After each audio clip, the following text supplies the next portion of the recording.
I used to live in Taipei for 3 years. I did my studies there. During my time in Taipei, I met lots of friends, and one particular group was the Filipino community. My Filipino friends were workers, domestic helpers, and some of them were illegal immigrants. And just like here in Hong Kong, they only had Sundays off. So on that day, they would just make the maximum out of it and have as much fun as possible. In Taipei, they usually gathered in this area called Little Manila. And there they had their own supermarkets, their own bars and restaurants, and their own discos during the day. And I was lucky to be accepted in this community. I would go there most of my Sundays and gorge myself with lechon kawali and crispy pata, and rinse everything with lots of San Miguel beers while singing karaoke songs in Tagalog.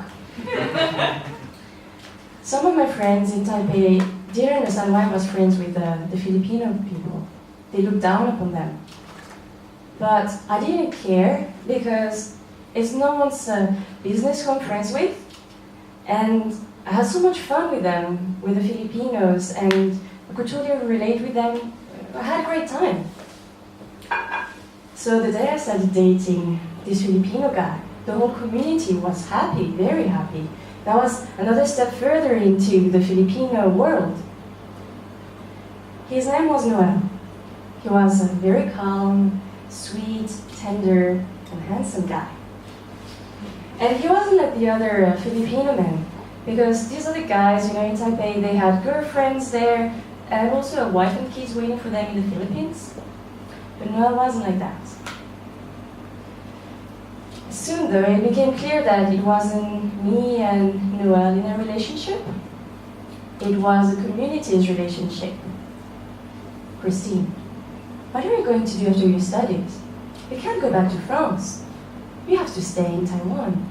You must stay with Noel. You can't let him behind. That was a bit more serious than I expected, because I've been dating the guy for only 2 weeks. Then one day, Freddie, Noel's brother-in-law, invited us for a family dinner. So what are your plans after university here in Taiwan? Again? It's okay, if you don't want to stay in Taiwan, you can come to the Philippines. You can come to Bohol, and I'll build you and Noel a house with my own hands. I was clearly already part of this family, and I've been dating the guy for 3 weeks only. During the time I dated Noel, he used to send me all these text messages. Love you, miss you, love you, at all time of the day and night. I was really sweet, but not much of a content. Until he started sending me longer text messages with a religious tone. You have blessed us, God, with this friendship and the bonding of love. I'm not a religious person. Thank you, Noel. You're so sweet. And I've been dating the guy for only 4 weeks. The peak came when Manny, the 70 years old something matriarch of the Filipino community, took me to the side one day. So, I've done a background check on your boyfriend Noel, looking for a wife and kids back in the Philippines. He's clean, you can date him, but don't give your body to him. That was it. I mean, I couldn't put up with this anymore. I never let anyone tell me who to be friends with, let alone who to date or sleep with. So I decided that I had to put an end to this, because Noel was a very sweet guy, but I wasn't in a relationship with Noel. I was in a relationship with the community. And I had to put an end to this.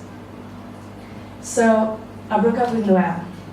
And although I was afraid, that would be the end of my friendship with the Filipino people, but eventually they were fine with it.